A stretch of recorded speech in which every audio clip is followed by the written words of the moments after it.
Olá, pessoal. Na nossa aula de hoje, nós vamos dar sequência ao nosso estudo de análise fundamentalista aqui na nossa disciplina Mercado Financeiro de Capitais. Especificamente hoje, a gente vai estudar sobre análise setorial. Nós estamos usando os livros do Juliano Pinheiro, Mercado de Capitais, e o livro da CVM, Mercado de Valores Mobiliários Brasileiros, os dois livros que a gente está usando durante todo o curso.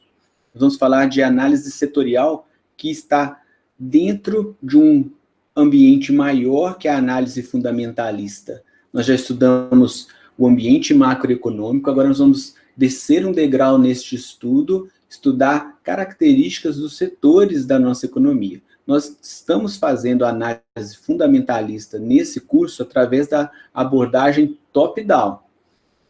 Primeiro estuda a macroeconomia, depois os setores, depois as empresas com seus indicadores. Claro que podemos usar também a análise bottom-up, fazer o caminho inverso, filtrando as empresas primeiro pelos indicadores e até chegar no ambiente macroeconômico. Nós vamos falar sobre análise setorial na aula de hoje. O que é a análise setorial? É o estudo de agrupamentos setoriais que examina a posição competitiva de um setor em relação ao outro. Então, na análise setorial, a gente vai comparar setores. E o estudo que a gente vai fazer nesta aula vai servir de exemplo para que a gente repita este estudo em outros setores. Então, nesta aula, a gente vai estudar as características, né, da análise setorial, os procedimentos e fazer um exemplo prático. Mas sempre lembrando que o interessante na análise setorial é a comparação relativa entre os setores. A gente vai tentar identificar setores que são mais propensos a ter um resultado melhor, a ter um desempenho interessante, né, dentro da economia como um todo. E aí, dentro dessa análise setorial, a gente vai verificar como que as empresas estão se comportando no mercado em função das suas estratégias de crescimento. Se as empresas dentro desse setor estão crescendo mais do que a economia ou menos do que a economia como um todo, se estão tendo um desempenho melhor ou um desempenho pior em relação a toda a economia. O que a gente vai considerar nessa análise setorial? Algumas variáveis importantes que devem ser abordadas. Primeiro, a sensibilidade com relação à evolução da economia como um todo. A gente pode ter uma economia mais moderna, mais avançada, o setor de tecnologia tendo um excelente desempenho, enquanto que talvez o setor têxtil ou de alimentos já não consegue responder tanto aos estímulos na economia, tem um desempenho pior. Escolher um setor e analisá-lo em relação à economia, como é o desempenho dele em relação ao restante do mercado. Outra coisa importante, como que é a regulamentação, qual é a legislação do setor. Tem setores que são altamente regulados, como o setor bancário, o setor da construção civil, o setor de extração de petróleo, de refino de petróleo. São setores muito regulados e muito fiscalizados também.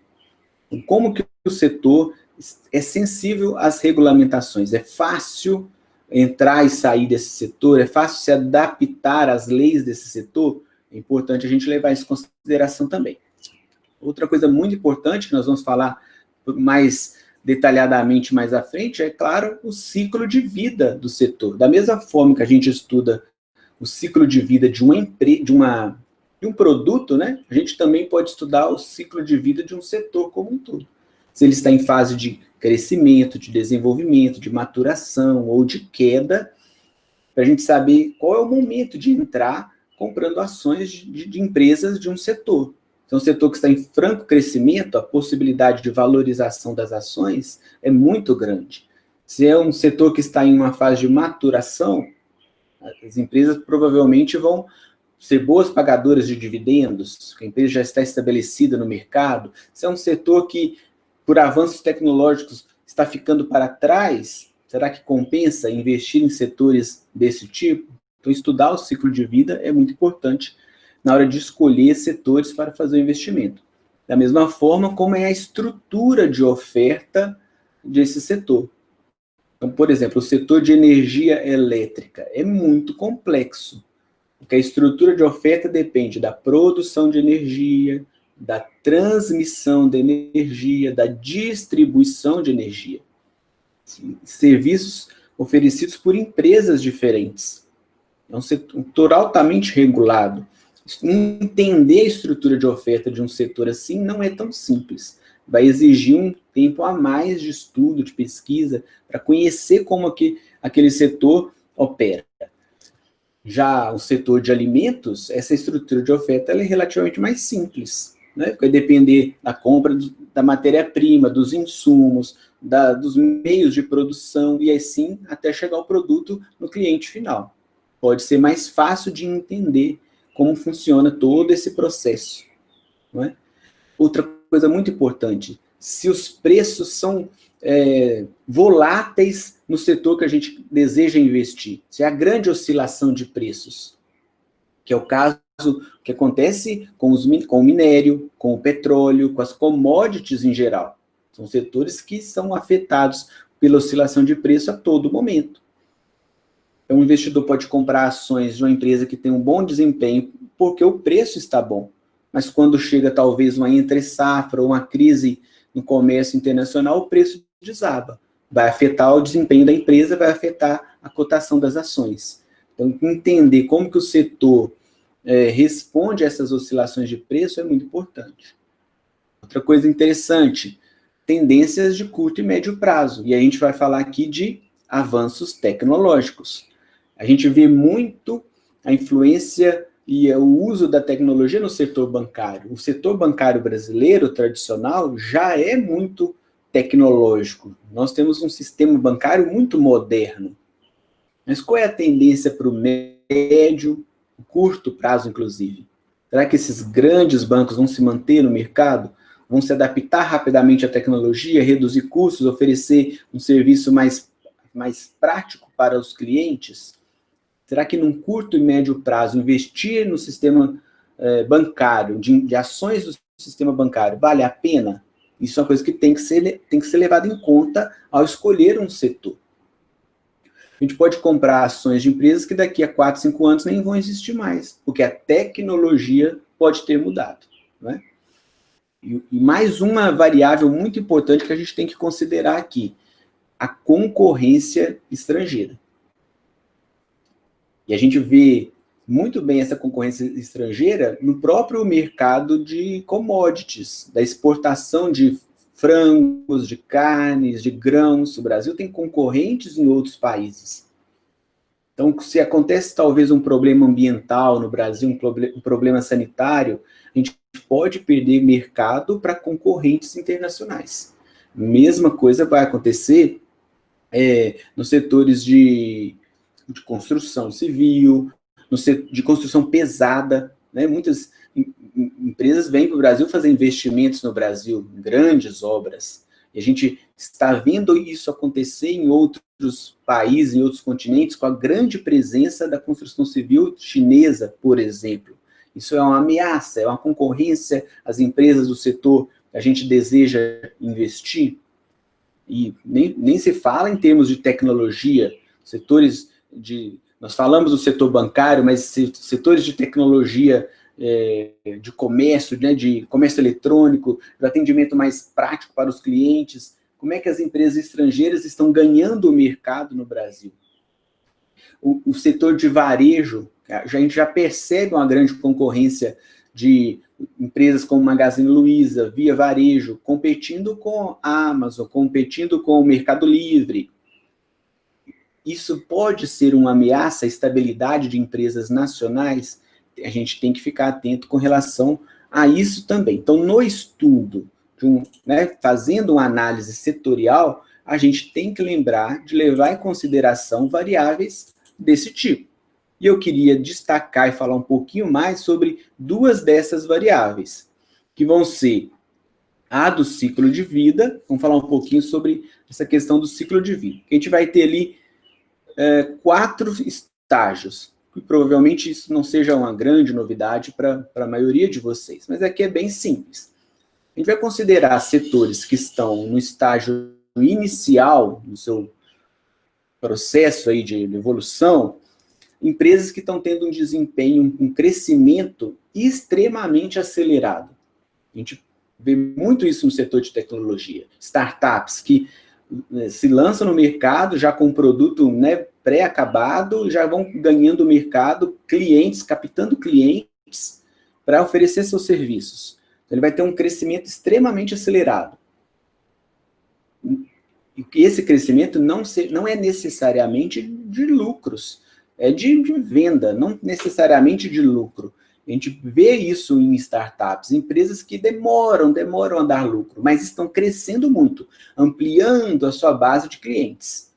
Passa-se um tempo, essa empresa começa a se consolidar no mercado e entra na fase de consolidação. O crescimento é interessante, mas é menor do que no estágio anterior. Mas ainda continua crescendo mais do que a economia como um todo.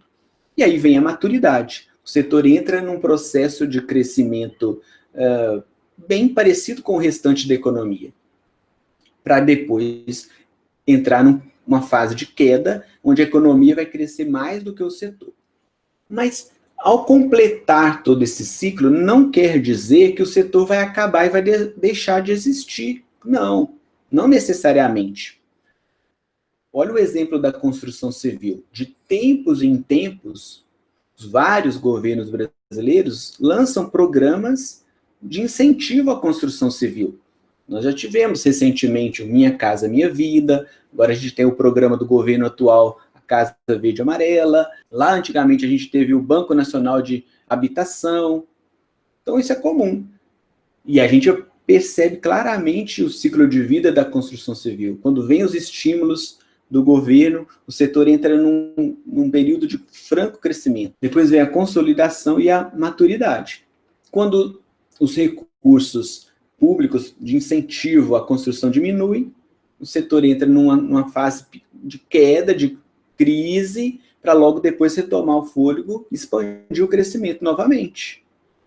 Então, onde entrar para comprar ações de setores que a gente sabe que experimentam esses ciclos de vida, né? Em momentos que está em grande crescimento ou momento de maturidade. Vai depender muito do perfil do investidor.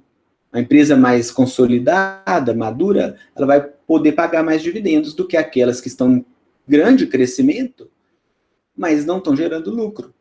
Então, se o investidor pensa no longo prazo, na aposentadoria, é mais interessante escolher setores já com empresas sólidas, que é o caso, por exemplo, da Ambev, uma empresa sólida.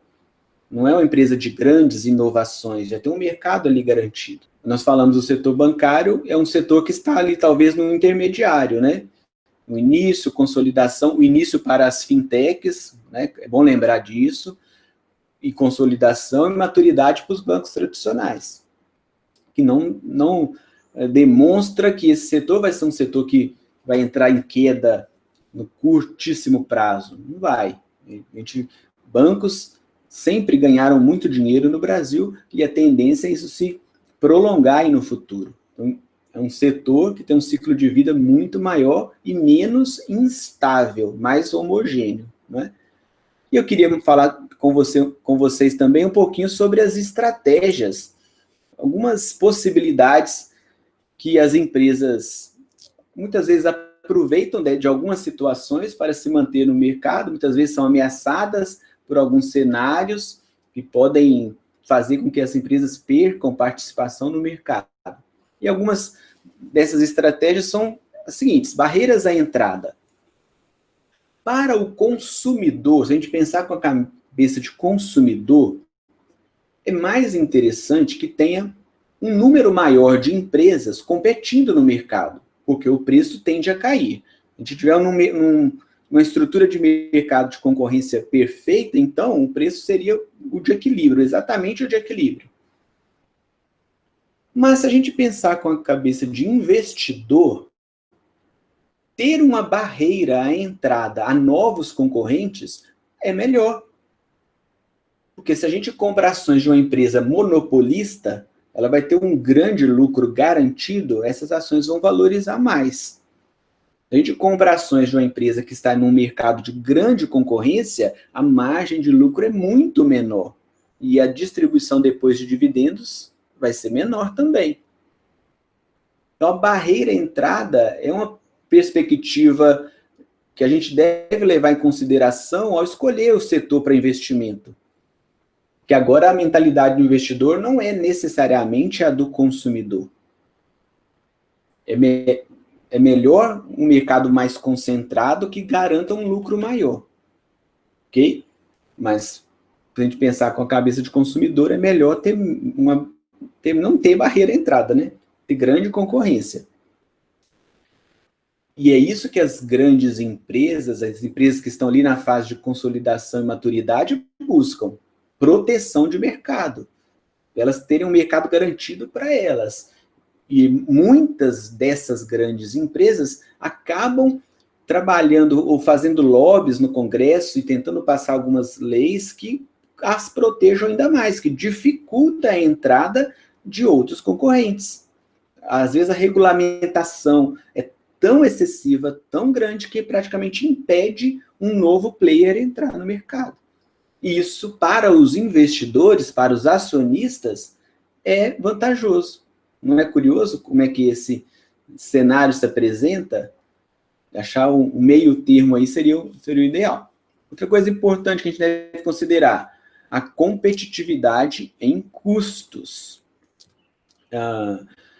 A disputa pelo mercado, hoje em dia, basicamente está ali, na redução de custos. Como que a empresa consegue operar no mercado com o menor custo possível? Já que a gente está num ambiente de competição, de concorrência, e as margens são cada vez menores, o diferencial vai estar ali no corte de custos. Então, a empresa vai ter que pensar numa diferenciação de produto, e talvez se especializar em um único setor, e vai ganhar escala, sendo muito específica. A gente tem empresas na Bolsa ali que oferecem serviços de seguros para exatamente um único banco, que é o caso da UIS, é a seguradora da Caixa Econômica. Então, ele se especializou nesse segmento. Pode dar um ganho de competitividade a ele em relação aos concorrentes. É importante a gente olhar isso. E onde que vai ver essas informações? Lá nos relatórios das empresas. Comparar, no passo seguinte, a gente não vai estudar os indicadores das empresas? Vai ter que estudar esses balanços das empresas, os relatórios financeiros, estudar a cadeia produtiva do setor também, para entender qual empresa consegue ser mais competitiva em relação a custos, consegue produzir com o menor custo possível. E a outra perspectiva estratégica que a gente vai levar em consideração é o potencial de distribuição. Isso aqui é muito interessante. É basicamente dizer assim, o produto chega mesmo no cliente? É uma empresa que tem consegue ter uma teia de distribuição, espalhar seu produto pelo território nacional, e isso chega de maneira rápida e eficiente ao cliente? Ou uma empresa muito regional, que vai atender um público muito específico, e o potencial de clientes é muito menor. Pega as empresas que vendem alimentos ou bebidas, nós já comentamos aqui do caso da Ambev, tem um canal de distribuição imenso. Praticamente todas as cidades, as pessoas vão encontrar produtos da Ambev. Então, os produtos chegam a qualquer lugar do país. Então, tem mais clientes. É o que acontece, é o que está acontecendo agora com as empresas de varejo, que estão se tornando especialistas na distribuição de produtos. O cliente compra um produto, e às vezes em 2, 3 horas o produto já chegou para ele. Porque os canais de distribuição dos produtos são eficientes, o produto está chegando. E isso gera mais venda, mais resultado, gera lucro para a empresa, vai valorizar a ação, vai ter mais dividendos para a empresa. É isso que todos os investidores desejam. Empresas que conseguem fazer com que seus produtos cheguem aos clientes, claro. Não é? É isso que as empresas buscam e os riscos que os investidores buscam também. E aí, para a gente encerrar essa primeira parte mais teórica sobre análise setorial, não tem como a gente não falar das 5 forças de Porter, que é basicamente o estudo de um setor, né? E a gente vai levar em consideração nesse estudo das 5 forças de Porter. Ameaça de novos entrantes, que nós falamos, né, sobre a concorrência, e a gente vai considerar ali as barreiras à entrada. É um setor que é fácil, qualquer outra empresa conhecer o mercado e entrar, abrir um negócio. Isso olha que interessante, no setor de energia elétrica mesmo, a ameaça de novos entrantes é muito baixa. Os estados e municípios acabam concedendo esse serviço estratégico para as empresas privadas de produção, distribuição, né, transmissão de energia para as empresas privadas, com contratos muito longos, de 20, 30 anos, e o investimento em infraestrutura para entrar num setor desse ainda também é muito grande. Então, a ameaça de novos entrantes é muito maior. É um setor, tanto que as empresas de energia elétrica são as que mais pagam dividendos, por causa que tem um mercado garantido, vai ter lucro, porque os contratos são muito longos, né? E a gente vai considerar também o poder de negociação com fornecedores, poder de negociação com compradores, ameaça de produtos substitutos, e essas relações entre os concorrentes, entre a empresa, né, em todas as direções. Analisar as 5 forças de Porter, listar isso, faz parte ali dessa análise setorial. No caso ali do poder de negociação com fornecedores, é o caso do setor de aviação. Assim, companhias aéreas compram combustível, precisam de negociar esse produto com as empresas distribuidoras de combustível. Então, quando o dólar sobe, vai aumentar o preço do combustível, vai aumentar o custo para as empresas aéreas. Essas empresas aéreas têm força para negociar esses contratos e conseguir um preço melhor que garanta lucro para elas? Isso tem que ser analisado. E essa integração entre as empresas concorrentes, as 5 forças atuam, né, em todos os sentidos. A gente tem que olhar o mercado como um todo, considerando, então, fornecedores, produtores e as ameaças de substitutos, ou de empresas, ou de produtos. E aí que é aquela sempre questão, é a empresa inovadora e a empresa madura. Né? Os clientes vão optar por produtos talvez mais modernos, ou por um produto que ele já conhece. Tem que considerar todas essas possibilidades. Na prática, o que a gente vai fazer nesse estudo setorial? É analisar o estado geral do setor, através de um banco de dados, de estatística, listar riscos e oportunidades. Nós vamos fazer um exemplo aqui do setor de construção civil, análise setorial da construção civil. E ao fazer esses procedimentos, de maneira direta ou indireta, a gente vai estar fazendo análise lá das 5 forças de Porter.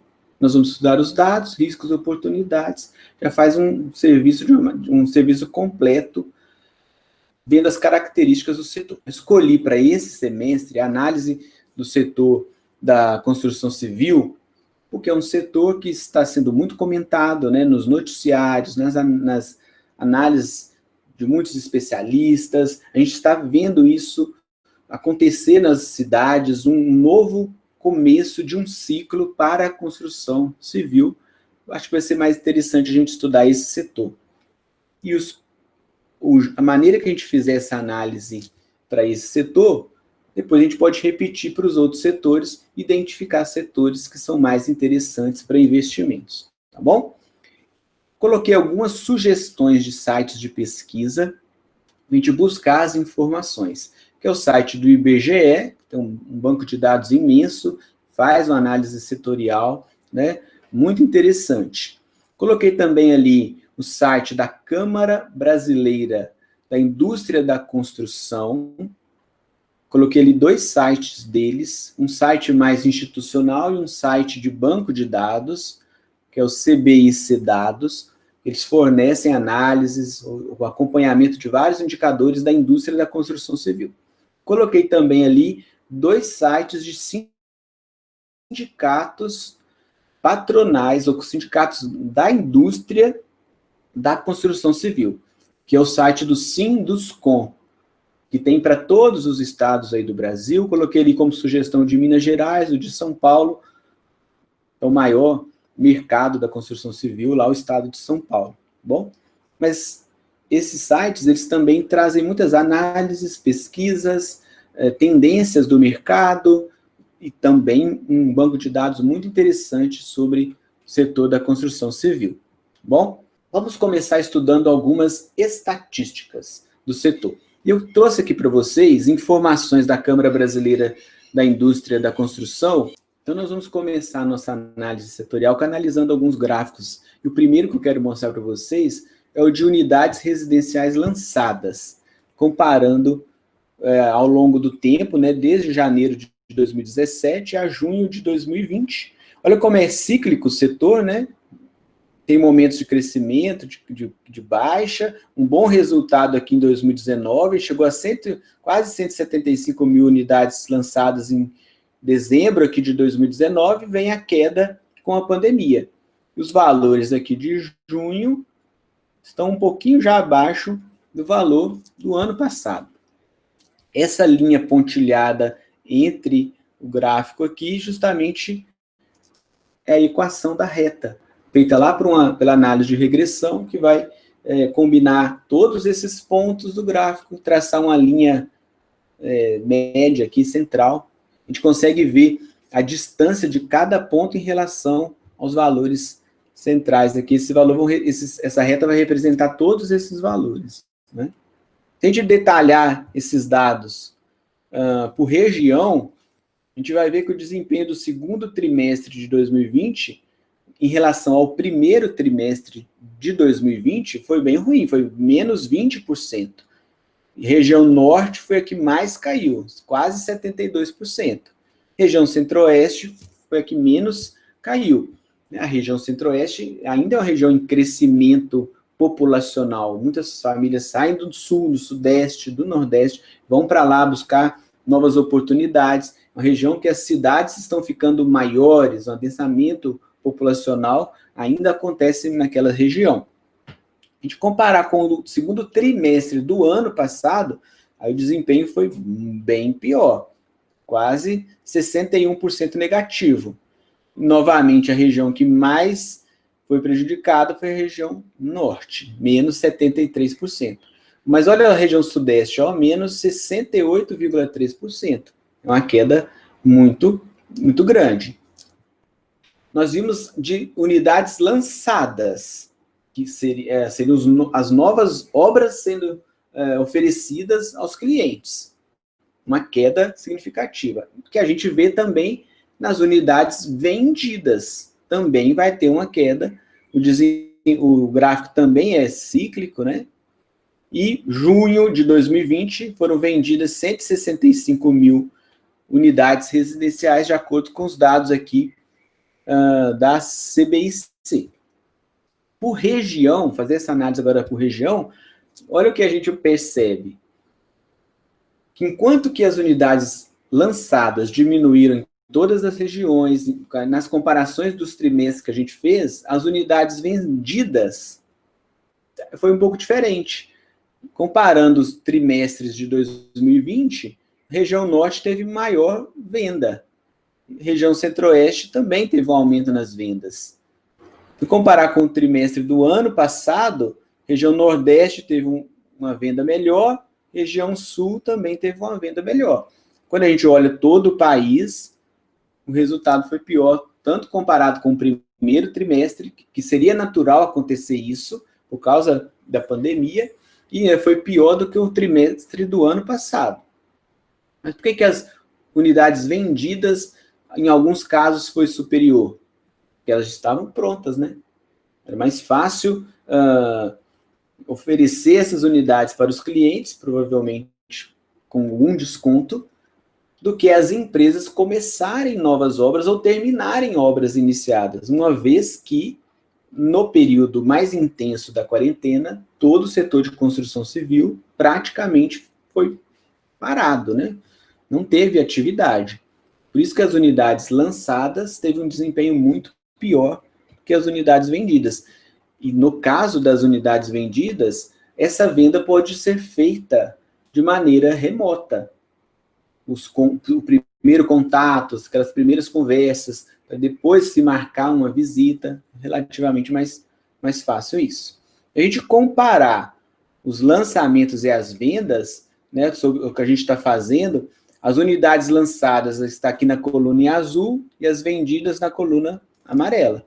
Então, o resultado foi muito pior para as unidades lançadas, mesmo também sido negativo para as unidades vendidas, né? Olha que interessante esse gráfico, as condições das obras durante a pandemia. As cores das colunas são os meses, tá bom? Então, olha lá, quando as obras foram paralisadas, a porcentagem de obras paralisadas em março foi 40%. Em abril, 19%, até chegar em agosto, 4%. Então, aqueles primeiros gráficos que a gente viu que diminuiu lançamentos e vendas, agora a gente está vendo, e agosto já está no terceiro trimestre de 2020, uma perspectiva de melhora. Tem menos obras paradas, tem a redução nas obras também diminuiu. Em março era 38%. Aquelas obras que estavam atuando de maneira parcial, né? Funcionamento parcial. Em agosto, só 15%, também melhorou. E as obras no ritmo anterior à pandemia. Em março, 22%.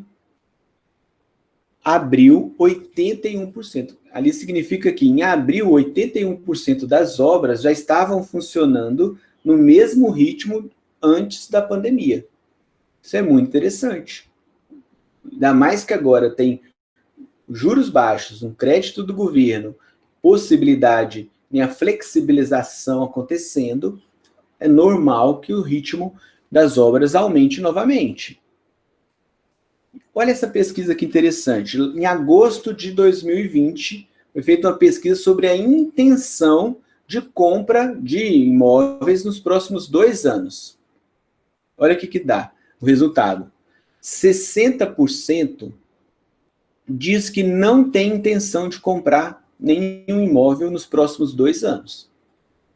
Mas dos 40% que tem intenção de comprar, 27% diz que tem intenção, está apenas olhando algumas possibilidades. 13% já estão visitando. Agora, quando a gente vê o segundo gráfico aqui embaixo, diz que 85% das pessoas entrevistadas tinham intenção de comprar um imóvel nos próximos 2 anos. Isso nos leva a entender o seguinte, que quando retomar toda a normalidade, isso já está acontecendo em praticamente todo o país, há um potencial de venda. Porque essas pessoas que, antes da pandemia, estavam com interesse de comprar imóveis, podem se sentir mais confiantes, mais motivadas a tomar essa decisão de comprar algum imóvel, uma casa, um apartamento. Então, para o futuro, a perspectiva é promissora. Se esses indicadores, que em agosto era de 60% de não comprar, esses indicadores melhorarem, já que está tudo voltando ao normal, agora vai ter programa habitacional do governo e os juros estão muito baixos. Então, a tendência de aumento de vendas e de unidades lançadas também. E aí a gente está falando dessa intenção, olha como é que foi o desempenho ao longo da crise. E aí, esses gráficos aí estão mostrando com intenção de compra e sem intenção de compra. Então aqui em verde é o com intenção de compra. Antes da pandemia, 43% queriam comprar, 57% não desejavam comprar. Março, 76% sem intenção, 24% com intenção. Piorou, que era março. Abril piorou também. Caiu 20% de março para abril. E junho e agosto, os resultados são melhores. 25% a mais de possibilidade de comprar um imóvel. Então, quando a gente vê o resultado de agosto, 60% é sem intenção de compra, esse resultado de agosto, ele é muito parecido com o resultado de antes da pandemia. E se a gente olhar a evolução ao longo dos meses, a intenção de compra só aumentou depois que começou a flexibilização, a partir ali de maio.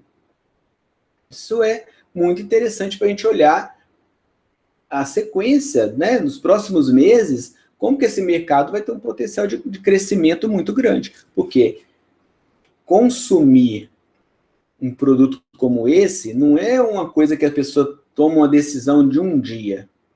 Não é pelo impulso. É uma decisão de consumo mais planejada, que não depende, às vezes, de uma pessoa. Depende de mais pessoas tomando a decisão, uma família tomando a decisão. Então, as pessoas, os consumidores para esse tipo de produto têm que se sentir confiantes, que vão conseguir achar um bom lugar, vão conseguir ter crédito, vão conseguir pagar, vão aguentar pagar o financiamento inteiro, tem que ter confiança. E a pesquisa está mostrando que isso está acontecendo, as pessoas estão se sentindo mais motivadas com a intenção de comprar imóveis, né, nos próximos 2 anos. E aí a gente vai ter que buscar uma informação muito interessante, que é o de emprego. Esse é um indicador importante, que se as empresas estão contratando mais funcionários, elas estão produzindo mais. E esse gráfico aí mostra a evolução no estoque de trabalhadores de janeiro a agosto de 2020. Então, em janeiro de 2020, segundo os dados aqui do novo CAGED, lá da Secretaria de Previdência e Trabalho, tinha 2.201.344 trabalhadores na construção civil.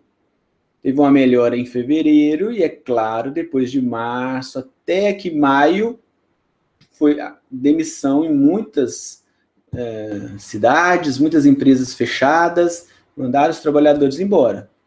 Quando passa maio, que volta a flexibilização, o nível de emprego está no mesmo patamar de que antes da pandemia. Isso é excelente. Significa que as empresas estão produzindo mais, estão construindo mais. E aí, pensando como investidor, quando essas empresas desse setor, lá no quarto trimestre de 2020, primeiro trimestre de 2021, começarem a divulgar seus resultados, se esse cenário se confirmar, elas vão ter lucro. Lucro significa valorização das ações. Então, quem já está estudando o setor agora, tem que aproveitar e comprar, antecipar essa compra de ações, para quando o resultado vier, ela poder, se for o caso, se for do interesse, vender as ações e ter um lucro. O lucro do comércio das ações, não é? E se for o caso de empresas que distribuem dividendos, vai receber mais dividendos. Lembrando que nós estamos fazendo um exemplo didático do estudo de um setor, né? Não é uma recomendação de compra, de negociação de ações. É apenas para a gente abrir nossos olhos, né? Entender melhor por que estudar um setor. Porque não adianta comprar ações que já estão caras e depois reclamar que a bolsa caiu. A possibilidade de uma ação que está cara cair de preço é muito maior. Então, a análise fundamentalista vai buscar essa oportunidade. Que talvez, agora em outubro de 2020, muitas empresas do setor de construção civil já podem até já estar caras. Porque a fase ruim, né, desse ciclo já está passando, já estão gerando resultado, as ações já estão se valorizando. Nós vamos ver essa questão da ação estar cara, estar barata, na sequência do curso, quando a gente for estudar os indicadores das empresas, os múltiplos das empresas, e identificar essas situações. Mas a ideia é observar que o setor está começando o seu ciclo de expansão, comprar ações que estão baratas, que talvez o mercado como um todo não identificou quais são essas ações, para lá na frente, quando as empresas apresentarem os resultados, o investidor poder ganhar com a valorização das ações. Olha este gráfico que vai falar do Índice Nacional da Construção Civil, é um índice de preços da construção civil feito lá pela Fundação Getúlio Vargas. Esse gráfico ele vai desde janeiro de 2002 e vai até aqui setembro desse ano. Pela variação de preços, a gente consegue ter uma ideia do ciclo de vida do setor. Quando o setor está mais aquecido, há mais demanda por produtos do setor, a tendência é os preços subirem. E o contrário, a mesma forma. Vou destacar aqui, olha, de 2004 teve um aumento de preços, 2007, 2008, que a gente vai ter nesse período de governo políticas de expansão de crédito. Tanto lá em 2004, é o Minha Casa Minha Vida, subsídios para a construção civil. Quando vem a crise internacional em 2008, 2009, diminui a distribuição de recursos, claro. Muitos bancos internacionais quebraram, afetou os bancos aqui no Brasil. O setor de construção civil entra em declínio, os preços caem. Né? Veio andando meio de lado até então. Quando chega 2020, há uma disparada no índice, 3,08, com o maior valor desde 2003 aqui. Essa expansão de preços em 2020 já é um resultado do setor muito aquecido, de um possível boom imobiliário. Então, as matérias-primas da construção civil já estão caras, materiais e equipamentos, né? Se ela, entende? O preço já subiu, porque lá atrás já teve uma demanda maior. E o preço sobe também porque muitas empresas que fornecem materiais e equipamentos para a construção civil ficaram paradas por muito tempo. A oferta diminui, a demanda aumenta, a gente chega num cenário, então, que para equilibrar o preço tem que subir. E é isso que a gente está vendo. Esse preço maior, e ainda com a elasticidade interessante para as empresas, vai gerar uma receita maior para as empresas. Elas vão conseguir vender mais imóveis mesmo com um preço maior. Por que o preço dos imóveis vai estar maior? Porque o preço dos insumos, dos materiais e dos equipamentos está maior.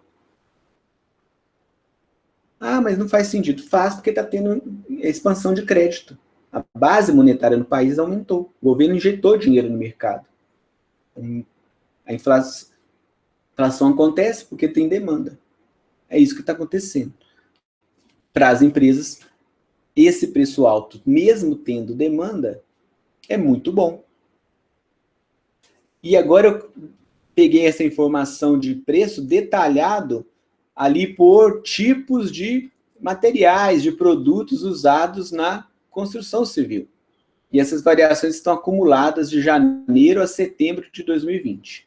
Né? Então, olha só, o aço, nesse período, teve um aumento de 8,54%. Produtos de fibrocimento, 9,29%. Na esquadrias de alumínio, 11%. Tijolo, 14%. Em algumas cidades aconteceu casos de não ter tijolo para atender toda a demanda. Né? Olha, condutores elétricos, 32%, cimento, 19,95%. Enquanto que o IPCA está na casa de 2,5%, 3%, dentro lá da meta de inflação. Se a gente pegar o índice só da construção civil, a gente vê um aumento expressivo de preços. Esse aumento expressivo de preços vai atrair novos ofertantes para esse setor. Vai aumentar a oferta desses produtos, que vai aumentar a oferta de imóveis e vai aquecer o mercado. Então, perspectiva para o setor de construção civil, neste momento, é uma das melhores possíveis. Não é? E aí, aqui, agora a gente vai falar de riscos e oportunidades. Vai lá, faz essa análise estatística do setor. A gente viu que o setor passou por dificuldades, está se recuperando, abrindo uma grande possibilidade de crescimento nos próximos meses.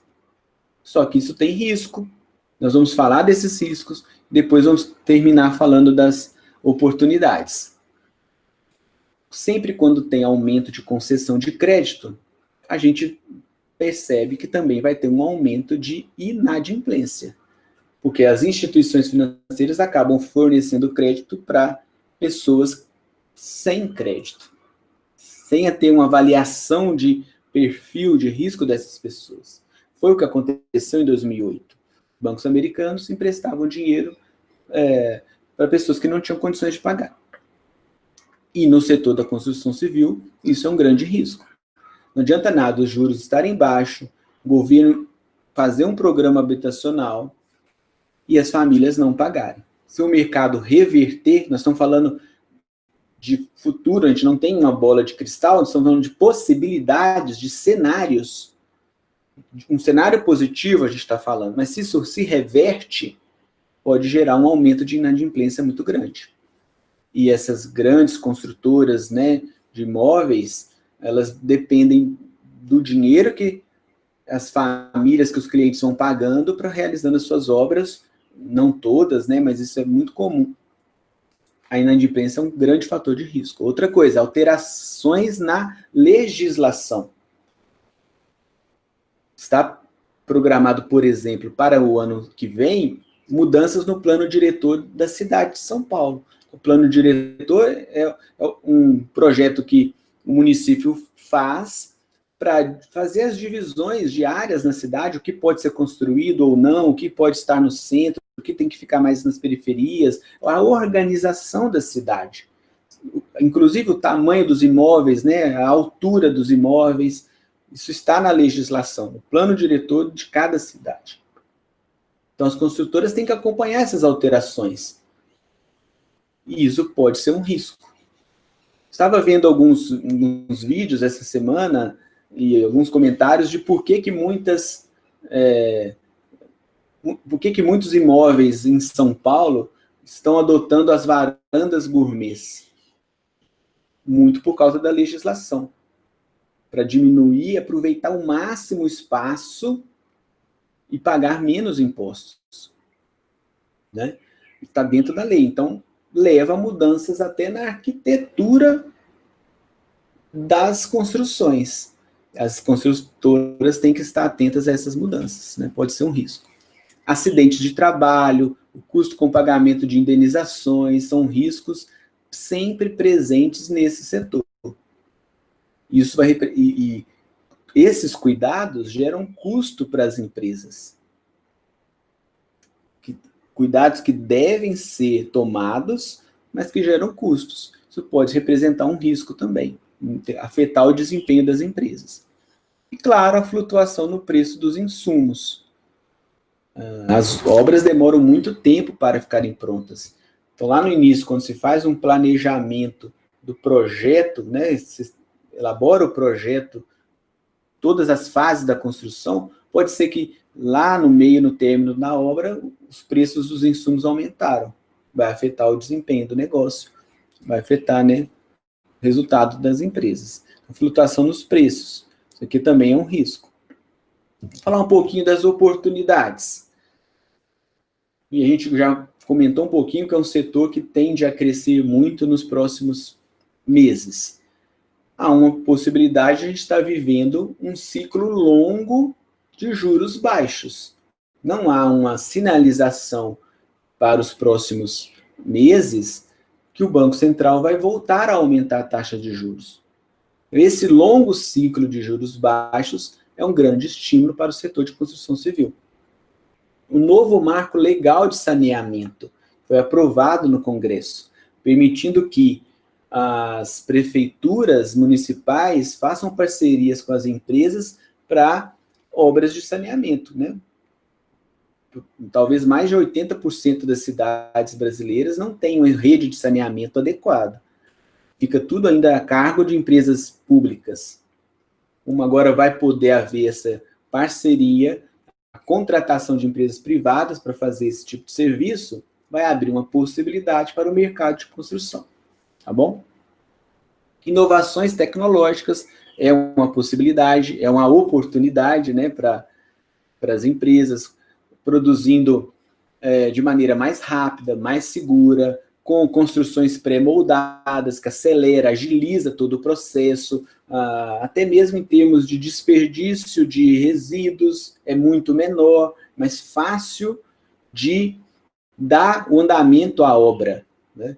E as etapas, uma obra é algo muito complexo, tudo tem que se encaixar, e a parte elétrica, a parte hidráulica, a parte de instalação de vidros, de janelas, todas as etapas têm que se encaixar. Então, as construções pré-moldadas conseguem ter um desempenho mais acelerado, conseguem entregar obras de uma maneira mais rápida.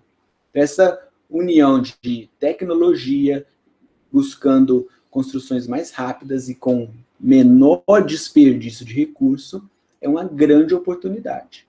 E, por fim, as construções ecológicas, essa preocupação com o meio ambiente, por várias razões, tem crescido muito, né, ao longo do tempo, em muitas cidades. Até o próprio plano diretor pode incentivar construções ecológicas, com mais áreas verdes dentro de condomínios, aproveitando a própria estrutura dos prédios. Isso é uma tendência para o futuro. É muito comum em grandes cidades, capitais, tem tanto de prédios todos da mesma cor, cinza, sem graça, deixa o ambiente da cidade muito carregado, e, em termos de poluição visual, é horrível. As construções ecológicas podem ser uma alternativa, dando uma beleza maior aos ambientes, né? Nós vimos o caso do shopping Cidade Jardim, né, lá em São Paulo, em aulas anteriores. É uma área totalmente arborizada, unindo a construção civil e plantas, árvores, formando esse cenário mais agradável, um ambiente, traz um bem-estar maior para as pessoas que frequentam aquele lugar. E, claro, em construções ecológicas, a gente tem que lembrar também do aproveitamento de água, o uso racional da energia, uso de energia solar. A tendência é que as construções cada vez mais já sejam feitas já com a instalação de energia solar incluída no seu projeto, né? Construções ecológicas vão ser, talvez, uma das grandes oportunidades de negócio dentro do setor de construção civil. Então, o que a gente fez nessa aula? Os procedimentos de uma análise setorial. Analisamos algumas estatísticas do setor da construção civil, listamos riscos e oportunidades. O setor de construção civil na Bolsa, ele tem mais de 20 empresas. Na sequência do nosso curso, nós vamos escolher 3 empresas, nós vamos estudar análise de governo, nós vamos escolher 3 empresas e nós vamos fazer um estudo da governança corporativa dessas empresas. Nós vamos estudar os indicadores financeiros dessas 3 empresas, para a gente dar sequência no estudo da análise fundamentalista. Ok? Então, com isso, eu termino a nossa aula de hoje. Um abraço a todos e até a próxima.